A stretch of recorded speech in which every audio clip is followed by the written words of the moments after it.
But you're the first one to say that college is useless and people shouldn't spend money going into university. You're gonna put me on the spot right now. Yes. Yes, I said it, damn it. You're forcing something on me now. So if it's something Education. Sorry. All right, I know that you don't follow this kind of gossip here in Spain because you already have a lot with the WNBA in the US and all this stuff. But there is this Spanish influencer that is making a lot of Spaniards really upset. Granted, so she has like over 3 million followers in her social media, and she says something like outrageous for all of us, all of us. So with our section of Spain is different, let's dig a little bit deeper into this. Lo voy a decir. Creo que hay que empezar a superar que hay gente que no le gusta leer. Y encima no sois mejores porque os guste leer. Okay, so what exactly is she trying to say? Because to me, it just sounds like, reading is not for everyone. I wanted to talk about this because I know we have our differences about reading and the importance of it. Well, you're the reader in the family. I'm not a big reader in the family. In my eyes, and maybe it's just the group of people that I surround myself, but I consider that Spain is a country that reads a lot. Like, we are big readers. We are into it. So for somebody that millions of people follow and they follow their behaviors and everything, goes and says that reading is not for everybody and it's not going to make you a better person, or like, the people that read needs to understand that they're not better people because they read. I kind of agree with that. Like, when you think about it, listen, because I'm not a big reader. I love writing. I am a writer, but How can you write without reading? because reading It's just like reading is so boring. Like, I need something super engaging to keep me attentive when reading. If it doesn't excite me, if it doesn't pique my imagination or make me feel like I'm like in it, I can't do it. And there are very few stories that I've read that actually do it. So I can understand the concept that one is not for everybody because it's not for me in that category. But when you have 3 million followers and you say things like that, what people is taking away from that is that it's okay not to read. It's okay not to educate yourself. It's okay to But are you really just educating follow yourself? the masses. But are you really educating yourself because you read? So that's the part where it's gray for me, okay? Because just like people say, traveling make you a better person. They make you less racist. They make you... Listen, that's not true. It's not true. We know people that we've come across that travel and they look haven't down at learned. people. They still think that they're superior race. They still traveling doesn't make you anti-racist. Traveling doesn't make you a better person. And so with books, it could be said the same thing, right? However, I wouldn't promote not reading especially when you have that much power, because again, there's a lot of youth looking at you and they're saying, oh, she's cool, she's making all this money, she has 3 million followers, then I want to be an influencer and don't read because, whatever. Is that really the message that it's sending? Like, I get that people might take it from whatever it is, but at the end of the day, if she didn't have that many followers, would it be a problem with what she said? It will still be a problem because you're promoting a don't educate yourself behavior. I don't see it as a don't educate yourself, because I am a visual learner. Like, I like, once I see something, that's how I learn. So reading isn't the best tool for me to go and learn something, unless it's something that I truly crave. Like, because books that I read, obviously I love my comics, I love my mangas and my manhwas and all that, but I read a manual to my camera. I've never read a manual in my life, but I really wanted to learn my camera because it's a cinema camera and I need to know everything about it. I read that entire booklet. I'm learning 3D stuff, so I've read the entire stuff on like Houdini and Blender, but that doesn't necessarily always mean that it's going to lead to those. Not everybody has. You have an awesome spirit, even higher than me. And as much as I read, you have a higher spirit of improving yourself or learning new things. You really, every single day you learn new things because you want to, not because they're slapping you in the face, but because you go and seek for information and you look for information of things that you want to get better at your craft, right? Yeah. But there's a lot of people that don't read, and the only thing that they look for online is to confirm their biased thought process, whatever it is, from one side or the other. But not reading and not having critical comprehension makes people be sheeps. So you just follow el rebaño, the flock. You just like whatever they tell you. So it's easier to manipulate a community or a country or a group of But just people because that doesn't have knowledge because they're just following whatever they're But that being doesn't change fed. the fact that if you do have the knowledge, and listen, I'm from the US. I've watched intelligent people, and you've seen intelligent people do the most dumbest and craziest things. So I can't sit here and say that by not reading or reading proves that you're going to learn or be better or anything. The Trump One thing- administration already proven everything about how you could be smart and still do dumb shit. You can be dumb and maybe have a And lucky make it moment in life. and make it in life. So Yeah, but I don't think that we should celebrate that kind of I'm behavior. not trying to celebrate it, but what I'm trying to say is that as a kid growing up, you say that I love learning, and which is true because my father instilled in me that there's no such thing as bad information. It's just irrelevant. So if you learn Irrelevant at that time. at that time, you never know if it becomes useful to you later in life, but right now it might not be useful to you. But there's no such thing as bad information. So learning something can always be beneficial. Will it ever be useful to you?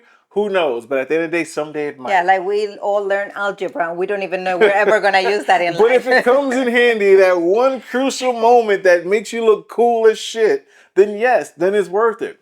But as a kid growing up, when I was in school and I had to read, the teachers will call us to read out a paragraph. I love that part of school. I love getting up and reading because I just wanted to prove how good I could read.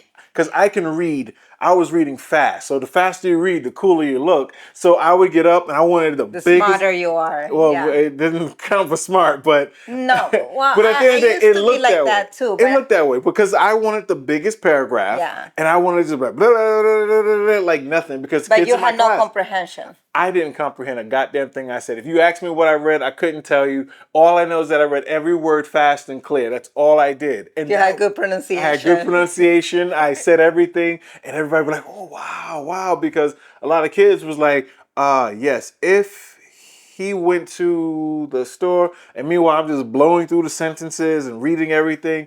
And I got through, I think it was like second grade like that, third grade. That's when my teacher was like, okay, so tell me about what you Tell just me with read. your own words.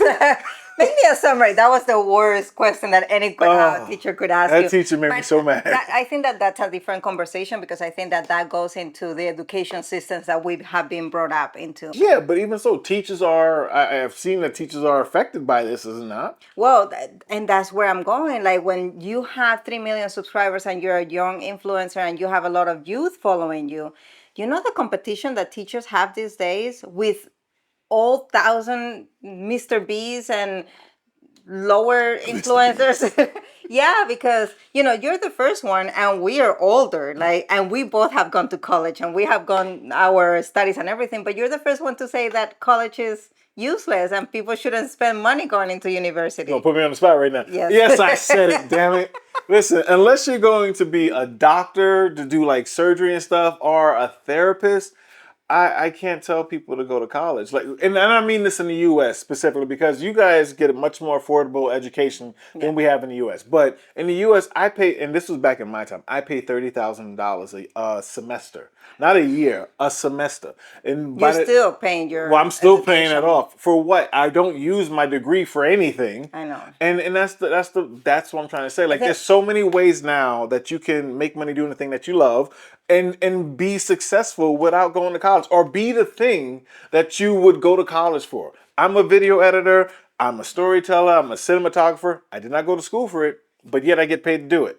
Imagine being a teacher and being a teacher, Today? vocational teacher, like a vocacional, that you love to teach other people, that you love to do all these things, but you have to compete people that are trendy and that are telling your students not to read. So huge challenges for today's teachers in Spain is obviously technology, the influence of technology, the influence of influencers. Those are challenges that the teachers have to go through. And so much that the Queen Letizia went and she didn't say, oh, based on what Maria Pombo said. No, she didn't go and said that. But she made a communicate saying the importance of reading and like studying. And so for the Queen to even step in, it is a big. That's big. If we got to that point, that's pretty big. And I'm going to combat you a little bit here with the teacher aspect. Like, I get that. Remember, my best friend is a teacher. I hope she doesn't watch this video. Alicia, te queremos mucho. I understand that there's a lot of competition with teachers and the situation and how that can create something. But at the end of the day, as a teacher, you also have to evolve. You also have to evolve with the times. You can't sit there. Yeah, you can fight. You can't the sit there and currents, practice the but- same thing when we learn that people learn differently. We learn that people learn at their different pace, that they prefer a specific type of learning and a specific method. So if you're still trying to apply the same method towards every child, then you are failing the system. You are failing the child. So therefore, you leave space for people to influence others of, okay, this is what worked for me. I have to agree with you with that. And you know what's the worst part of everything? That only creates division. We're talking about teachers because we're talking about teachers, but whatever profession that you have, if you don't run up to the times that are coming your way, you stay behind, and then new ideas come up or new influencers come in or influencers, and then is team influencers versus team not influ. You know what I mean? Like, and now there is a lot of like shade against influencers and people that do YouTube or Instagram or TikTok because they're like, you know, they're not doing any good for society. They're just ruining us. And no, there is a lot of us that do some good. Like, you know, the comments of people saying, you made me laugh today, or you made me realize that we can disagree and still have healthy conversations. I think we're doing some good for the community and the society, but it's easier to just say, oh no, you're just ruining the society, and then there comes the division. Obviously, there's going to come a division. There's always going to be a division in everything. That's not the point of it, though. This woman believes that, okay, not everyone becomes better because they read. There's a level of truth to that. I'm a perfect example because I don't necessarily read, and I don't enjoy doing it. I know there are people that love the idea of picking up a new book, traveling with a new book, or going on vacation, taking a book with them, or buying a book while they're on vacation. Or talking to friends about books. However, if that is your mythology, if that's your belief, then at the end of the day, if you're a teacher and you want to instill that in other kids, that, hey, you can learn a lot if you just read a book, you can expand your knowledge, you can do all this, you have to have a better way of approaching kids for that. Because I don't know how you guys do like your readings for kids in schools. We have a mandatory list of books that we have to read to understand every part of the literature in Spain. In Europe and all civilizations, by but mandatory, especially like you have specific books you have to read, or like from each literature phase in Spain. So, like for example, we have the Golden Century, and we have like some writers that were great during that time. So you have to read a specific books, or like the Quixote is a mandatory book. La Casa Bernarda Alba. Like there is so many books that are just mandatory, and everybody have read. It doesn't matter what city in the country you went to school. We all have read those books. So let me get this straight. I'm sorry.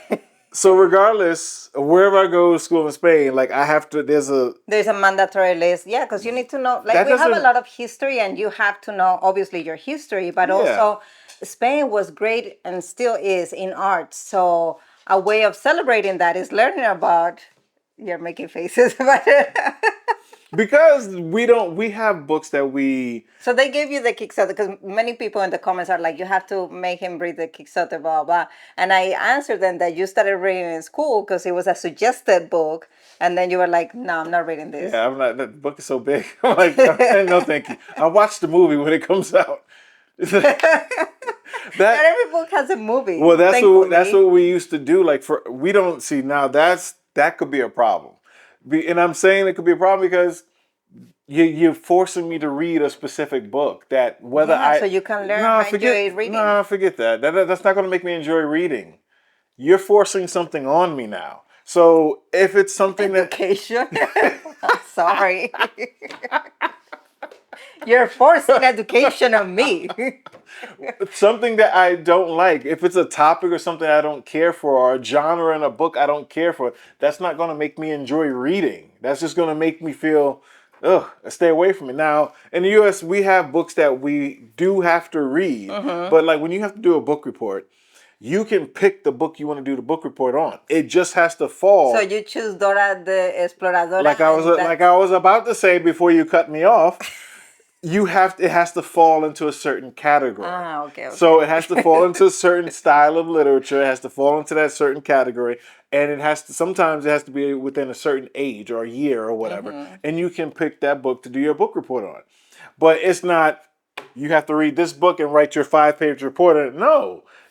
At least let me find something that I can digest much easier. That if I enjoy reading books that's written a certain way, I can find something that's more to my liking to get into it. As opposed to, hey, read this, even though this language for you doesn't really make sense, or the way they talk in this book isn't fun. That's not cool. Well, we have classes where we can also pick certain books that we want to read, but it's out of a list.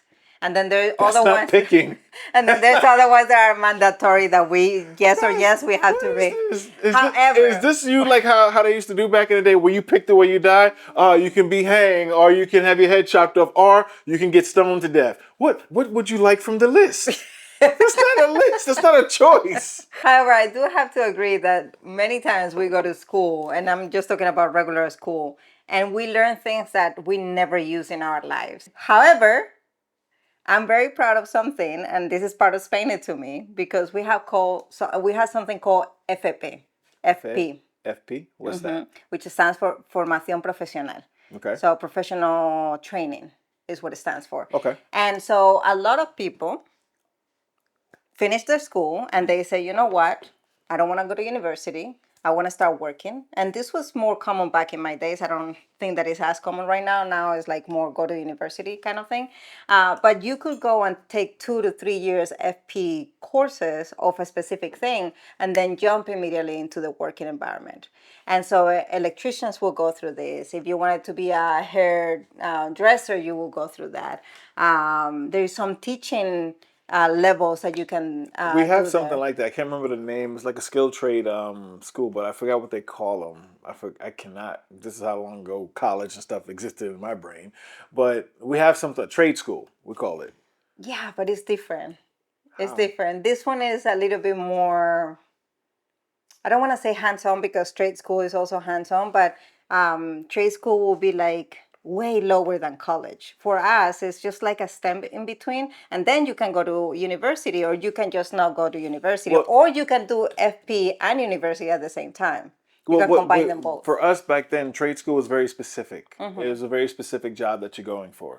So whatever it could be, plumber, electrician, whatever. That's what you apply for. And one of the ones that kind of led the way as a college and also became a line, I don't know if you remember, DeVry. Do you remember that? All those commercials? Oh, DeVry, yeah. So but they did online training, and it was all about like computer programming and like computer engineer stuff. A lot of computer stuff you can do in FP here too. That was all you would go there for. And the reason why we had those schools is because when you go to a university in the U.S., I don't know if it do it like this here, is that you go for your degree that you're looking for. So let's say if you're doing computer science like I was, you have your computer science class, but you also have to take speech, theater, all these other things. No, here is more focused. I know because whereas those trade schools don't do those extra kind of curricular stuff. You just stay focused on what you're learning. Yeah, like Whitney, she's doing psychology, but she has to get all these credits from these classes that has nothing to do with psychology. With her profession. And she's spending crazy money on these classes. And I'm like, why are you doing that? No, because here if that's you go to how psychology, they get you.